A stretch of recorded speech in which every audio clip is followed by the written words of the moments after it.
Hello student, চলে আসলাম তোমাদের নতুন চ্যানেল সায়েন্স গুরু।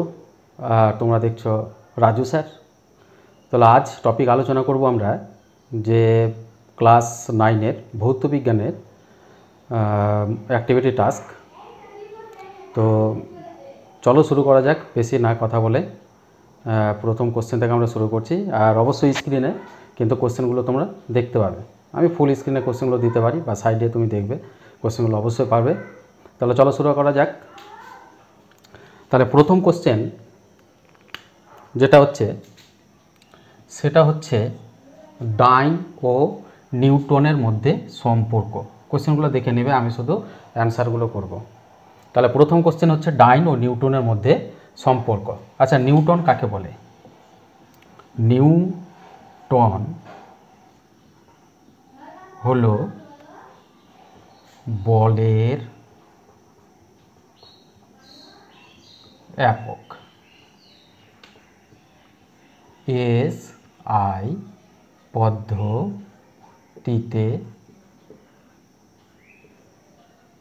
এসআই পদ্ধতিতে বলের পরম একক হচ্ছে নিউটন। তাহলে দেখো, বল কাকে বলে? আমরা প্রথমে বলছি বল কাকে বলে। বলের সঙ্গে আমরা জানি ভর গণিত ত্বরণ। তাহলে বল হচ্ছে ভর গণিত ত্বরণ। তাহলে এখানে দেখো, বলের একক তো নিউটন। আমরা এখানে যদি আমি বসিয়ে দিই এসআই পদ্ধতিতে বলের একক হচ্ছে নিউটন। তাহলে এখানে দেখো নিউটন। তাহলে 1 নিউটন কাকে বলে? 1 নিউটন বলছে 1 কেজি ভরের কোনো বস্তুর ওপর যদি 1 মিটার বল যদি দিই, তাহলে 1 মিটার পার সেকেন্ড স্কয়ার যদি ত্বরণ সৃষ্টি করতে পারি, সেটাকে আমরা বল বলা হয়। তাহলে দেখো, এখানে ভরের এসআই পদ্ধতিতে একক হচ্ছে কেজি, আর ত্বরণের একক হচ্ছে মিটার সেকেন্ড স্কয়ার। এটা লেখা যায়। তাহলে 1 কেজি এটাকে আমরা সিজিএস করি, কারণ আমরা ডাইন হচ্ছে বলের একক, ডাইনটা হচ্ছে এটা বলের একক। কি পদ্ধতিতে? এটা সিজিএস পদ্ধতিতে। ডাইনটা হচ্ছে বলের একক সিজিএস পদ্ধতিতে। তাহলে এখানে দেখো সিজিএসে করবো। সিজিএস মানে কি? কেজিটা হয়ে যাবে গ্রাম, মিটারটা হচ্ছে সেন্টিমিটার। তাহলে এখানে বসাই, কেজিকে হলো গ্রাম। তাহলে 1 কেজি সমান হচ্ছে 1000 গ্রাম, 1 মিটার সমান 100 সেন্টিমিটার, আর এটা হচ্ছে সেকেন্ড স্কয়ার। তো সমান এখানে 10 টু দি পাওয়ার কত হচ্ছে? 5টা শূন্য, 10 to the power 5 gram per second square. 1 KG সমান এত গ্রাম। তাহলে গ্রাম পার সেকেন্ড স্কয়ার, আর এখানে হচ্ছে সেমি। তাহলে গ্রাম সেমি পার সেকেন্ড স্কয়ার। তাহলে এটা গ্রাম সেমি পার সেকেন্ড স্কয়ারকে কী বলা হয়? ডাইন। তাহলে সমান কি লিখতে পারি? 10 টু দি পাওয়ার 5 ডাইন। তাহলে অতএব কী লেখা গেল? সম্পর্কটা 1 নিউটন সমান 10 টু দি পাওয়ার 5 ডাইন। এটা হয়ে গেল আমার অ্যান্সার। তাহলে এইভাবে কিন্তু তোমরা বাড়িতে অবশ্যই প্র্যাকটিস করো, না দেখে দেখে প্র্যাকটিস করতে হবে। দেখে নেবে কিভাবে করলাম, খুব ইজি, কোনো ব্যাপার নয়। ডাইন নিউটন হচ্ছে এসআই পদ্ধতিতে বলে রাখো, ডাইন হচ্ছে সিজিএস পদ্ধতিতে। তাহলে নিউটন ডাইন আমরা জানি বল সমান ভর গুণিত ত্বরণ। তাহলে 1 নিউটন সমান kg metre per second square. তাহলে 1 কেজি সমান 1000 গ্রাম, এটাকে 1 কেজি দিয়ে দিবে, 1 kg to 1 metre per second square. তাহলে 1000 গ্রাম 100 সেমি পার সেকেন্ড স্কয়ার। তা 10 টু দি পাওয়ার 5 হলো, যেহেতু 5টা শূন্য, তাহলে 10 to the power 5 gram semi per second square সমান 10 টু দি পাওয়ার 5 ডাইন। খুব ইজি। তাহলে এটা নেক্সট চলে আসছে।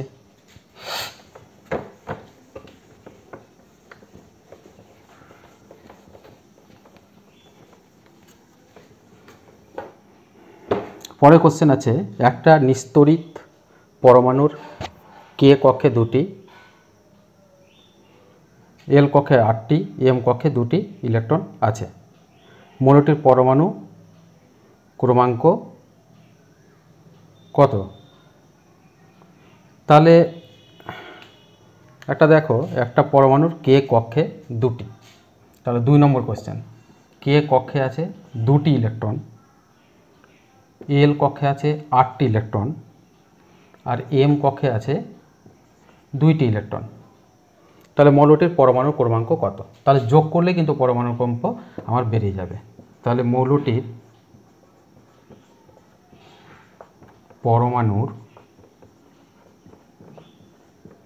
ক্রমাঙ্ক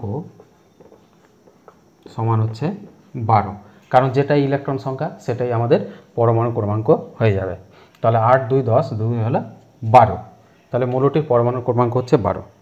এবার বলছি এম কক্ষের 2টি ইলেকট্রন যদি আমি সরিয়ে নিই, তাহলে যে আয়ন হবে তার সংকেত লেখো। তাহলে 2টি ইলেকট্রন সরিয়ে নিলে কি হবে? 2টি ইলেকট্রন সরিয়ে নিলে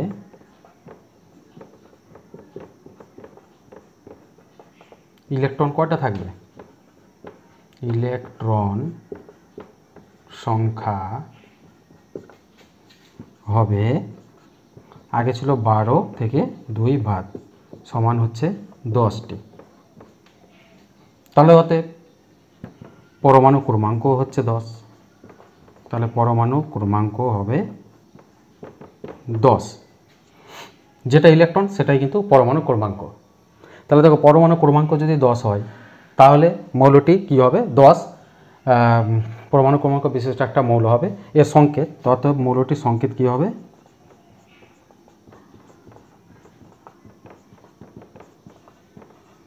10 ইলেকট্রন বিশিষ্ট মৌলটার নাম আমার জানা আছে নিয়ন, NE, নিয়ন। তাহলে এটা হবে 10 আর উপরে হয়ে যাবে 20। তাহলে উত্তর হয়ে গেল এটা। তাহলে মৌলটির সংকেত হচ্ছে নিয়ন, 10 আর 20।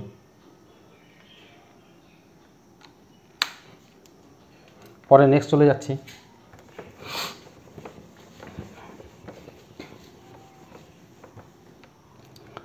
বলা আছে একটি মাপনি চোঙের সাহায্যে কিভাবে তুমি 1 ফোঁটা জলের আপাত আয়তন নির্ণয় করবে। তাহলে 3 নম্বর। তাহলে 1 ফোঁটা জলের আপাত আয়তন নির্ণয় করা হবে কিভাবে?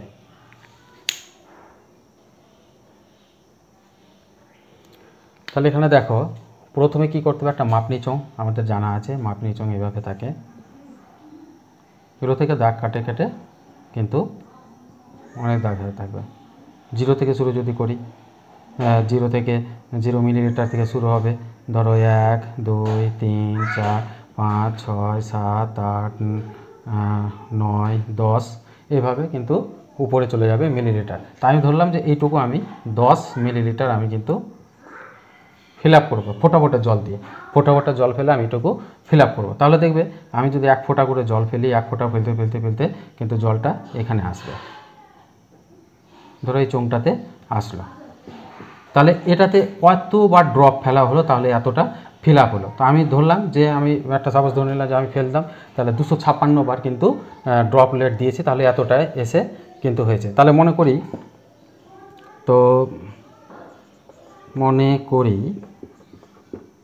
একটি মাপনি চোঙের 10 ml জল নিব ড্রপের মাধ্যমে। মনে করি একটি মাপনি চোঙে 10 ml জল নেব, এটুকু জল নেব আমি কি করে? ড্রপের মাধ্যমে ফেলে ফেলে আমি জলটা নেব। তাহলে এখন দেখা যাক, তাহলে জল ড্রপের মাধ্যমে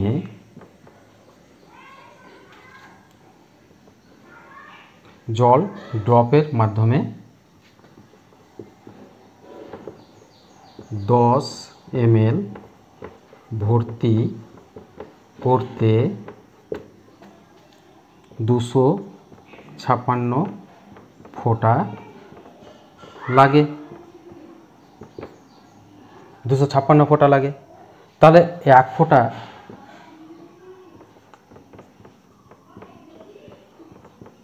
জলের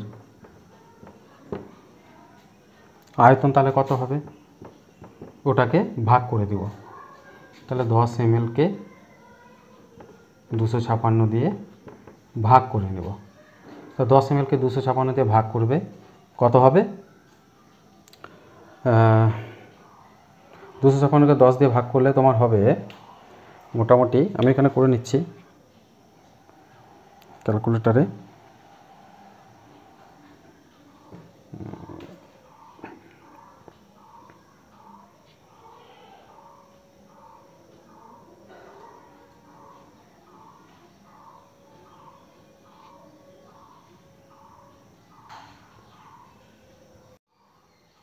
তো প্রায় হচ্ছে 0.039 ml।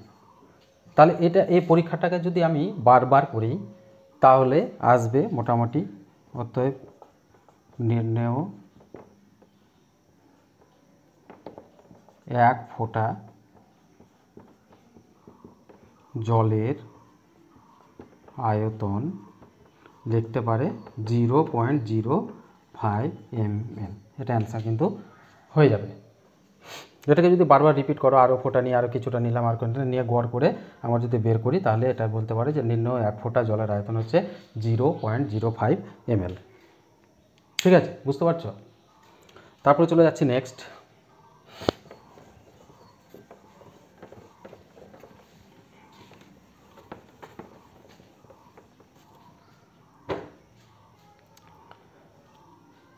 নেক্সট কোশ্চেন,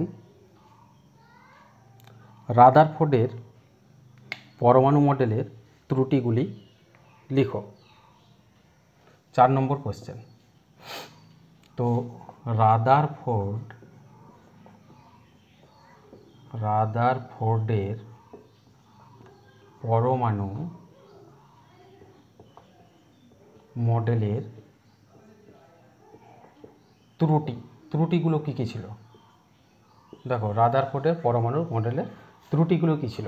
রাদারফোর্ড যখন মডেলটা তৈরি করেছিল, যখন কোনো মৌলের একটা পরমাণু নিয়ে যে পরীক্ষা করেছিল অণুপরমাণু নিয়ে, তাহলে এই পরমাণু মডেলের কিছু কিছু ত্রুটি অবশ্যই ছিল। কিছু কিছু জিনিসের স্পষ্ট ব্যাখ্যা দিতে উনি পারেননি। কেমন ব্যাখ্যা দিতে পারেননি? ধরো এখানে একটা নিউক্লিয়াস আছে, এখানে প্রোটন আর নিউট্রন আছে, নিস্তড়িত নিউট্রন। তাহলে এর কক্ষ করে কিন্তু ইলেকট্রনগুলো ঘুরছে, আমি ধরে নিলাম সাপোজ, ইলেকট্রনগুলো কিন্তু এই পথে ঘুরছে, এই পথে ঘুরছে, ইলেকট্রনগুলো ঘুরছে। তাহলে দেখো, ইলেকট্রনগুলো যখন ঘুরবে তখন কি হচ্ছে, ক্রমশ কিন্তু শক্তি হারাতে পারে।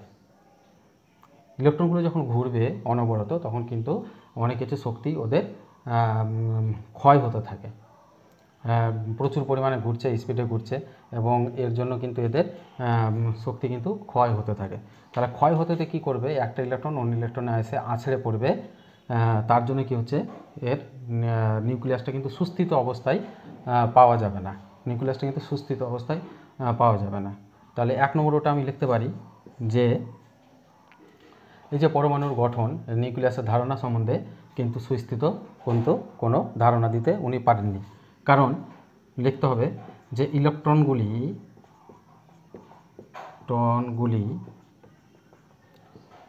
অনবরত কক্ষপথে ঘোরার ফলে ক্রমশ শক্তি হারাতে থাকে এবং ইলেকট্রনগুলি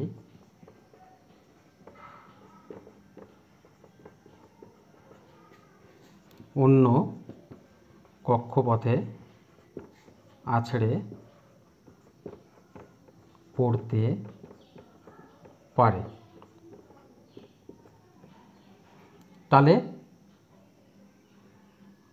তাহলে এখানে কিন্তু এই যে পরমাণু মডেল, এই যে নিউক্লিয়াসের স্থায়িত্ব সম্পর্কে কিন্তু কোনো কিছু ধারণা পাওয়া যায় না। তাহলে এখানে কিন্তু নিউক্লিয়াসের স্থায়িত্ব সম্বন্ধে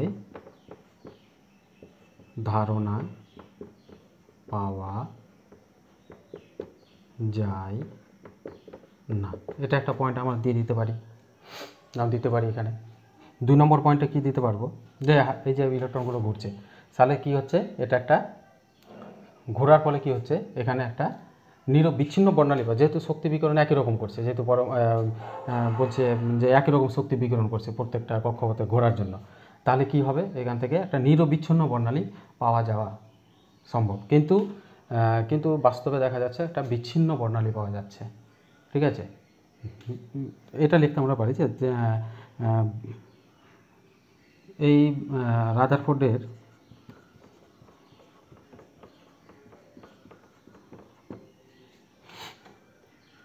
পরমাণু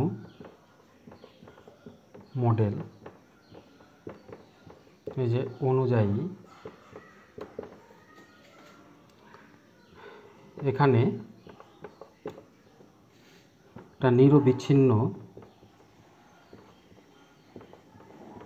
বর্ণালী পাওয়ার কথা, কিন্তু বাস্তবে বিচ্ছিন্ন বর্ণালী পাওয়া যায়। তাহলে এটা একটা, দুটো আমার ত্রুটি লিখতে বললো, দুটো আমরা ত্রুটি একটা কিন্তু আমরা লিখে নিলাম যে রাদারফোর্ডের পরমাণু মডেল অনুযায়ী এখানে নিরবিচ্ছিন্ন বর্ণালী পাওয়ার কথা, যেহেতু শক্তি বিকিরণ নিজস্ব মতে একইভাবে হচ্ছে, শক্তি কোনো হ্রাস হচ্ছে না বা হচ্ছে না, তাহলে এখানে নিরবিচ্ছিন্ন বর্ণালী পাওয়ার কথা, কিন্তু বাস্তবে বিচ্ছিন্ন বর্ণালী পাওয়া যায়। তো এটা একটা হয়ে গেল। নেক্সট কোশ্চেন চলে আসছে।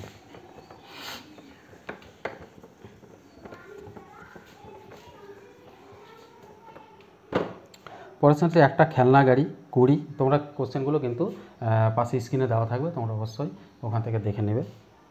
একটা খেলনা গাড়ি 20 সেমি পার সেকেন্ড বেগে চলছিল। 1 মিটার দূরত্ব যাওয়ার পর ওই গাড়ির বেগ দাঁড়ালো 50 সেমি পার সেকেন্ড।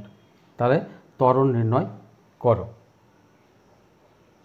তাহলে আমরা এটাকে ত্বরণটা আমরা যে কোনো এককে বের করতে পারি, হয়তো সেমি পার সেকেন্ড বা করতে পারি।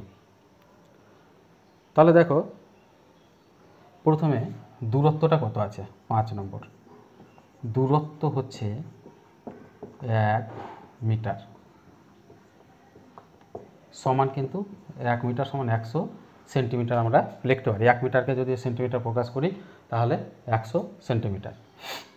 এবার দেখো খেলনা গাড়িটির প্রাথমিক বেগ কত ছিল, খেলনা গাড়ির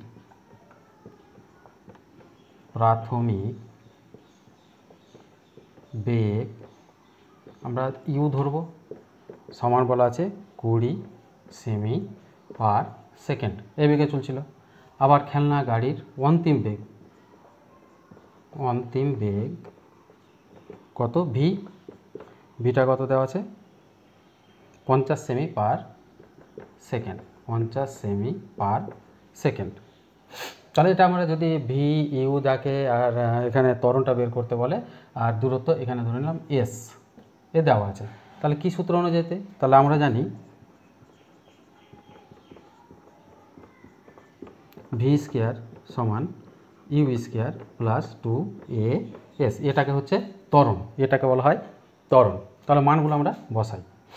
তাহলে বা ভি এর মানটা আমাদের জানা আছে 50, তাহলে 50-এর স্কোয়ার, ইউ এর মান জানা আছে 20 স্কোয়ার প্লাস 2, এটা তো বের করবো, এস এর মান দেওয়া আছে কত 100। তাহলে ক্যালকুলেশন করি, 50 গুণ করলে কত হবে 2500, 20 হয়ে যাচ্ছে 400 প্লাস 200 এ।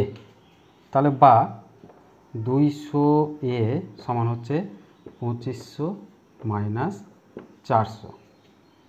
তাহলে বা 200 এ 2500 থেকে 400 বাদ দিয়ে দাও, 0 0, 5 থেকে 4 বাদ 1, 2100।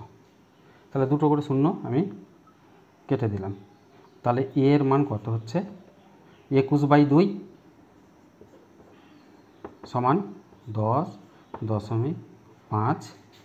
এটা এককটা কি হবে সেমি পার সেকেন্ড স্কয়ার। তাহলে অতএব লিখে দিতে পারি আমরা, অতএব গাড়িটির ত্বরণ সমান 10.5 সেমি পার সেকেন্ড স্কয়ার। এটা হচ্ছে অ্যান্সার। ঠিক আছে, এগুলো অঙ্কগুলো তো খুব ইজি, বাড়িতে প্র্যাকটিস করলে অঙ্কগুলো কিন্তু খুব সোজা, খুব ভারী না, অঙ্কগুলো খুব সোজা। আচ্ছা চলে যাই নেক্সট কোশ্চেন।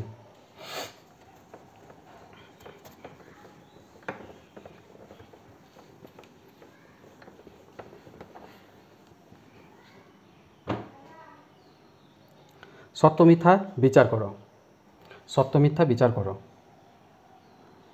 1 নম্বর সত্য মিথ্যা বিচার করো। বলছে আইসোবারগুলোর ভর সংখ্যা সমান হলেও ভর সমান নয়। আইসোবারগুলোর ভর সংখ্যা সমান হলেও ভর সমান নয়। এটা সত্য না মিথ্যা? প্রথমত আমরা এটা লিখে নিব যে সত্য। এবার বলছে বিচার করবে কেন কেন? তাহলে আমরা দেখো আইসোবার কাকে বলে? যার ভর সংখ্যা সমান তাকে কিন্তু আইসোবার বলে। যেমন আমি এখানে নিলাম একটা মৌল, আমি নিলাম আর্গন, ঠিক আছে, একটা নিলাম পটাশিয়াম, একটা নিলাম ক্যালসিয়াম। তাহলে দেখো এর হবে 18, এর 19, পরমাণু ক্রমাঙ্কগুলো বললাম, এটা 20, এর হয়ে যাবে আর্গনের কত হয় 20, এটাও 20, ক্যালসিয়ামেরও 40, এটা হবে 40। তাহলে দেখো ভর সংখ্যা সবটাই কিন্তু সমান, সবটাই ভর সংখ্যা সমান, আর ইলেকট্রন সংখ্যা বা পরমাণু ক্রমাঙ্ক কিন্তু আলাদা আলাদা। তাহলে এটাকে আমরা আইসোবার বললাম। অবশ্যই বলতে পারি এটা হচ্ছে আইসোবার। তাহলে দেখো এটাতে নিউট্রন কয়টা আছে, এখান থেকে নিউট্রনগুলো আমরা বের করতে হবে। এটা থেকে এটা বাদ দিলে আমরা নিউট্রন পাওয়া যায়। তাহলে এখানে দেখো আর্গন এতে নিউট্রন সংখ্যা, তাহলে 40 থেকে 18 বাদ কত 22, কে এতে নিউট্রন সংখ্যা বের করো, তাহলে কত হবে 40 বিয়োগ 19, তাহলে কত হবে 21। ক্যালসিয়ামে নিউট্রন সংখ্যা কত হবে 40 বিয়োগ 20 সমান হচ্ছে 20, হয়েছে।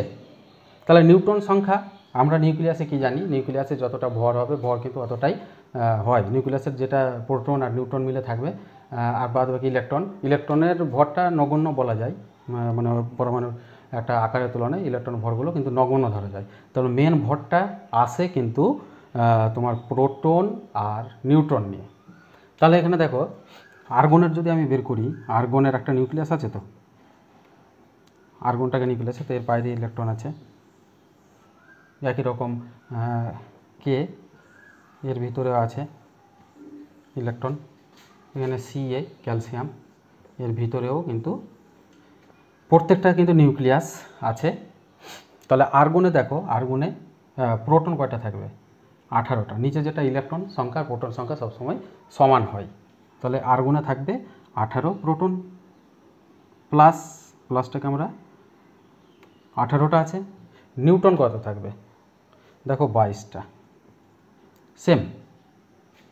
এখানে দেখো ক্যালসিয়ামে প্রোটন থাকছে 19 আর ইলেকট্রন থাকছে 21, এটাতে কি হবে প্রোটন থাকছে 20 আর নিউট্রন থাকছে 20। কিন্তু এখানে জিনিস দেখা আছে যে এখানে নিউট্রন সংখ্যা 22, নিউট্রন সংখ্যা 21, নিউট্রন সংখ্যা 20, প্রোটন সংখ্যা 18, প্রোটন সংখ্যা 19, প্রোটন সংখ্যা 20। তাহলে এখানে দেখো নিউট্রনের যে ভর সংখ্যা সেটা কিন্তু প্রোটনের তুলনায় কিছুটা ভারী, ঠিক আছে। তাহলে নিউট্রন আর প্রোটনের এখানে যদি নিউট্রন 22টা, প্রোটন 18টা, তাহলে একটু ভারী হলো 21 নিউটন, প্রোটন হচ্ছে 19টা, তাহলে এটা ভারী হলো 20টা নিউটন 20টা প্রোটন, তাহলে এটা সমান সমান হচ্ছে, তাহলে এটা ওটা ভারী হবে। তাহলে কি হচ্ছে, দুটোর কিন্তু সেম পাওয়া যাবে না, ভর কিন্তু সমান হবে না, কারণ এর একটু বেশি হতে পারে, এর একটু কম হতে পারে, এটা আবার বেশি কম হতে পারে, তাহলে প্রত্যেকটার তুলনায় কম ভারী বেশি ভারী হতে পারে বা কম ভারী হতে পারে, কিন্তু ভর সংখ্যা সমান হলেই যে আমার ভর সমান হবে সেটা কিন্তু বলা যায় না। কারণটা লিখবে, কারণ হচ্ছে নিউট্রনের ভর প্রোটনের তুলনায় বেশি, অতএব প্রোটন ও নিউট্রনের ভরের যোগফল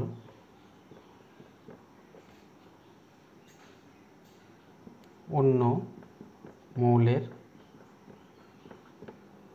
তুলনায় ভারী হতে পারে, যদিও ওরা আইসোবার। তাহলে কি বলবো, নিউটনের ভর প্রোটনের তুলনায় বেশি, প্রোটন ও নিউটনের ভরের যোগফল অন্য মৌলের তুলনায় ভারী হতে পারে, কারণ প্রোটন নিউটন কিন্তু আলাদা আলাদা কিন্তু হচ্ছে, ঠিক আছে। যেমন এই দুটোকে তুমি মেকআপ করো, দেখো 18 একটা সাপোজ ধরে নাও, 18 1 কত হলো, 18 1 18, 22 দুগুণে 40 কত হলো 60, 62, এখানে দেখো 19 1 19, 21 দুগুণে 42, তাহলে কত হচ্ছে 61 হচ্ছে। তাহলে কিছুটা কিন্তু এ কম হবে, এর তুলনায় কম হবে, সাপোজ একটা ধরে নেবে, তাহলে কিছুটা কম হবে, তাহলে আমরা বলতে পারি না যে দুটো মৌল তুলনায় ভারী হতে পারে, যদিও ওরা আইসোবার থাকলেও কিন্তু এরা ভরটা কিন্তু অবশ্যই কম বেশি হতে পারে, কখনো সমান হবে না। এটা বলতে পারবো না যে আইসোবার মানে কিন্তু ভরটাও, ভর সংখ্যা কিন্তু সমান, কিন্তু ভর সমান নাও হতে পারে। ওকে, চলো নেক্সট।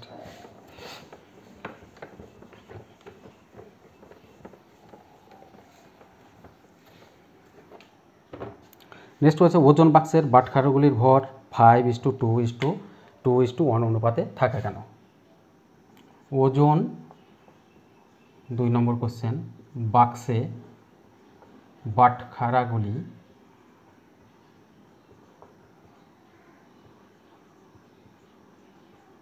5:2:2:1 অনুপাতে থাকে কেন? ওজন বাক্সে দেখবে তুলা যন্ত্র, ওজন দেখবে, প্র্যাকটিক্যাল যারা করে তারা অবশ্যই বুঝতে পারবে যে বাক্সগুলো ছোটো ছোটো একটা বক্সের মধ্যে কিন্তু ছোটো ছোটো বাটখারা থাকে। ছোটো ছোটো বাটখারাগুলো কিন্তু 5:2:2 অনুপাত যখন করবে সবটার, তাহলে এই অনুপাতগুলো বেরোবে। কেন থাকে? তাহলে দেখো অ্যান্সারটা কী লিখবে, উত্তরটা যে আমরা 1 গ্রাম থেকে 210 গ্রাম, 1 গ্রাম থেকে শুরু করে মাপতে পারবো আমরা, কিন্তু 1 গ্রাম কোনো জিনিসের যদি ওজন হয় তাহলে কিন্তু 1 গ্রামে আমরা কিন্তু মাপতে পারবো জিনিসটাকে, এবং 210 গ্রাম ম্যাক্সিমাম 210 গ্রাম পর্যন্ত কিন্তু এ মাপা যাবে, ঠিক আছে, 210 গ্রাম। এবং দেখো 10 মিলিগ্রাম থেকে, মিলিগ্রাম মানে আরও ছোট, খুবই ক্ষুদ্র, একদম ছোট ছোট জিনিসগুলো আমরা কিন্তু এখানে মাপতে পারবো। তো 10 মিলিগ্রাম থেকে 990 মিলিগ্রাম পর্যন্ত যে কোনো ওজন এই বাটখারাগুলি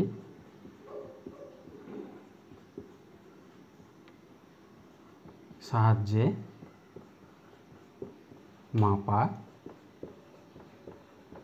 যায়। এটা হলো আমার অ্যান্সার। আমরা 1 গ্রাম থেকে 210 গ্রাম এবং 10 মিলিগ্রাম থেকে ম্যাক্সিমাম 990 মিলিগ্রাম পর্যন্ত যে কোনো ওজন এই বাটখারাগুলির সাহায্যে মাপা যায়। ঠিক আছে, নেক্সট কোশ্চেন চলে আসছে।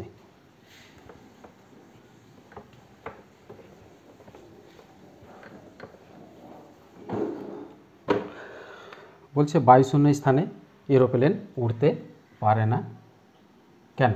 বায়ু শূন্য স্থানে এরোপ্লেন উড়তে পারে না কেন? তো এরোপ্লেনগুলো লক্ষ্য করবে, বা পাশের ছবিতে আমি দিয়ে দেবো, পাশের ছবিতে লক্ষ্য রাখবে। এরোপ্লেনের যে ডানার নিচে ছোট ছোট একটা প্রোপেলার থাকে, বুঝে গেল? প্রোপেলার থাকে। প্রোপেলারগুলো কি করে, যে একটা ডানা যদি দেয় প্লেনের, এই যে ডানা, ছবি দেখো এখানে বুঝতে পারবে। আমি জাস্ট এটা দেখালাম। এই ডানাগুলোর এখানে বড় বড় একটা কিন্তু প্রোপেলার লাগানো থাকে। ঠিক আছে, একটা প্রোপেলার লাগানো থাকে। এই প্রোপেলারগুলো কাজ কী করে, এর মধ্যে বায়ুটাকে ঢুকানো হয়, বায়ুটা এসে এ কিন্তু এই ভিতর দিকে, এটা ভিতর দিয়ে মানে ভিতর দিয়ে বেরিয়ে যায় এভাবে। ঠিক আছে, বায়ুগুলোকে এ কিন্তু বায়ুগুলোকে নিয়ে এসে কিন্তু এর ভিতর দিয়ে বের করে দেয়। তাহলে এটা নিউটনের তৃতীয় গতিসূত্র কাজ করছে, ক্রিয়া প্রতিক্রিয়া যেটা করে। তাহলে প্রতিক্রিয়া প্রচুর ফোর্সে বায়ুটাকে এই প্রোপেলারাইজের ভিতরে বিভিন্ন ধরনের পাখা আছে, যেটাকে বের করা হয় বিশাল স্পিডে। তাহলে কী হয়, বের করার জন্য কী কিন্তু এগিয়ে যায়। কিন্তু এই যে সেম সিস্টেম অনেকটা আছে, এখানে 4টা প্রোপেলার আছে, 4টা দিয়ে বাতাসগুলোকে প্রচুর পরিমাণে ভিতর দিয়ে প্রচুর বেগে সেটাকে কিন্তু পাস করানো হয়। ঠিক আছে, তাহলে কি হচ্ছে, সে সামনের দিকে এগিয়ে যাচ্ছে। এবার দেখো এর ভিতরে কিন্তু নিচের সাইডে দেখবে একটা ফুটো আছে, ফুটোতে এখানে জ্বালানি কিন্তু দেওয়া হয়। তো জ্বালানিগুলো কি করে, এখানে ভিতরে একটা টারবাইন আছে, টারবাইনের সাহায্যে কিন্তু ঘোরানো হয়। আর জ্বালানিটা এখানে গিয়ে এর ভিতরে যে জ্বালানি আছে সেই অক্সিজেনটা কিন্তু এর ভিতরে নিয়ে আসা হয়, অক্সিজেনটা এর ভিতরে নিয়ে আসা হয়। নিয়ে এসে এখানে যে স্ফুলিঙ্গ সৃষ্টি হয়, একটা স্পার্কিং যেটা বলা হয়, স্পার্কিং যখন যাবে আর ওখানে যে জ্বালানি সংস্পর্শে এসে আগুন ধরে। ঠিক আছে, আগুন ধরার পরে কি হয়, এখানে আগুন সৃষ্টি হবে এবং এর মধ্যে বাতাস। আমরা জানি যে কোনো জিনিস আগুন জ্বলার জন্য অবশ্যই অক্সিজেন লাগে। তাহলে অক্সিজেনটা যখন পেয়ে গেল আর আগুন জ্বলে, অক্সিজেনটা এবার প্রচুর পরিমাণে বাতাসটা যখন ঢুকে প্রচুর পরিমাণে বাইরে বেরোতে সাহায্য করে। ঠিক আছে, তাহলে বাইরে বেরোচ্ছে প্রচুর পরিমাণে, এটা দিয়ে বাইরে বেরোচ্ছে। তাহলে এ যদি নিচের দিকে বের করে, এটা নিচের দিকে থাকে, নিচের দিকে বের করে, তাহলে এরোপ্লেনটা উপরের দিকে উঠতে আমাদের সাহায্য করে। তাহলে বাতাস না থাকলে কিন্তু আমরা জ্বালানিও হবে না এবং এটাকে আমরা সামনের দিকেও আমরা এগিয়ে নিয়ে যেতে পারবো না। তাহলে কি করতে, বায়ুশূন্য বাতাস উঠতে পারে না কেন? তাহলে দেখবে যে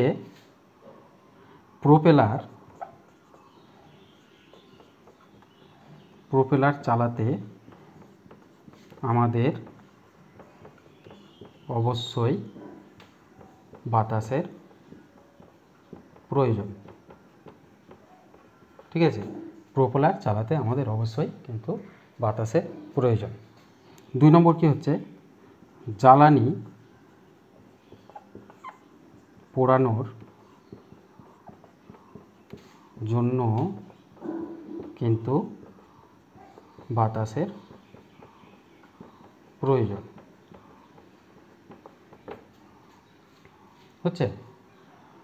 তাছাড়া দেখবে এই যে ডানাগুলো বাঁকিয়ে টাকিয়ে এই যে উপর দিয়ে বায়ুটাকে ফ্লো করা হয়, বায়ুটাকে প্লেনটাকে এভাবে কাত করে কিন্তু বাতাসের উইন্ড মানে প্রবাহটাকে যেটা আছে সেটাকে কিন্তু কন্ট্রোল করা হয় এই ডানার সাহায্যে। তাছাড়া বাতাসের সাহায্যে ডানার সঞ্চালন করা হয়, যা বাতাস ছাড়া সম্ভব নয়। বাস হয়ে গেল, এটা কিন্তু মেন, মানে বাতাস ছাড়া বায়ু ছাড়া কিন্তু চলতে পারবে না, বায়ুশূন্য স্থানে কিন্তু এই জন্য চলতে পারবে না। বাস এটুকু হয়ে গেল। Next question.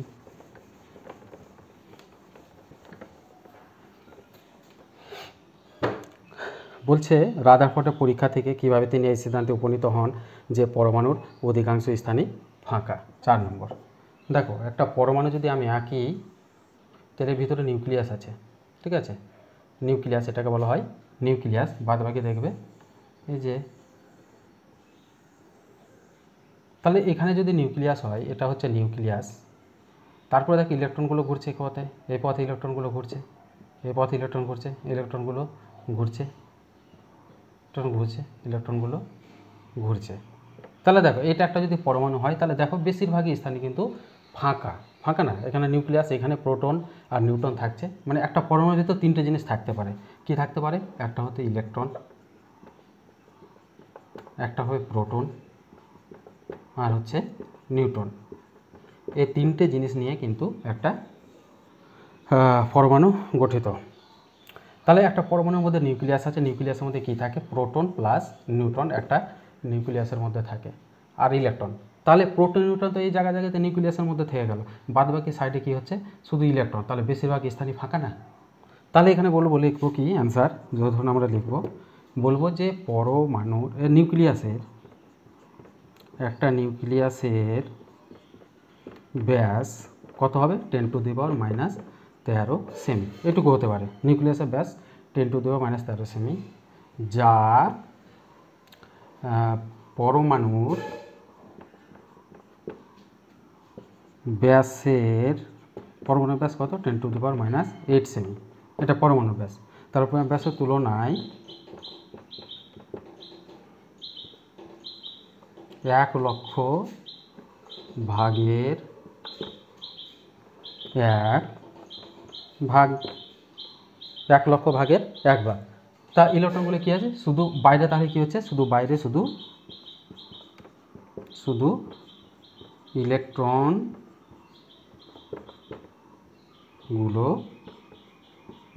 থাকে। তাহলে অতএব বলা যায় কি, পরমাণুর অধিকাংশই স্থানই ফাঁকা। বুঝা গেল? বাস এটুকু, আজকের মতো এটুকু করলাম। এরপরে ক্লাস 10-এর ভৌতবিজ্ঞান অঙ্ক নিয়ে আসবো, মক টেস্ট, ইউনিট টেস্টগুলো যেটা আছে। তো চ্যানেলের সঙ্গে থাকো, আর সবাইকে বলো, শেয়ার করো, আর বেশি বেশি আরও তথ্য পাওয়ার জন্য অবশ্যই চ্যানেলটাকে সাবস্ক্রাইব করো, লাইক করো, কমেন্ট করো। তাহলে আর পাশে থাকা নোটিফিকেশান বেলটা অবশ্যই একবার কিন্তু বাজিয়ে দেবে, যাতে নোটিফিকেশানগুলো প্রথমেই আসে। তাহলে আজকে আসি, দেখা হবে নেক্সট টপিকে। Thank you.